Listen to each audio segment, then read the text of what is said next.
হায় রে এতটুকু সুখের অভাব প্রাসাদে ছিল না, তবুও সে আমার সাথে করলো যে ছলনা।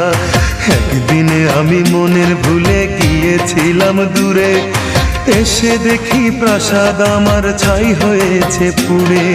জানি না সে কোন সে রাজার হয়েছে রাজরানী, বড় বেশি সুখে সে নাই এতটুকুই জানি।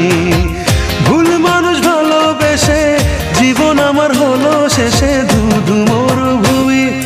যখন তোমার কেউ ছিল না তখন ছিলাম আমি, এখন তোমার সব হয়েছে পর হয়েছি আমি। যখন তোমার কেউ ছিল না তখন ছিলাম আমি, এখন তোমার সব হয়েছে পর হয়েছি আমি।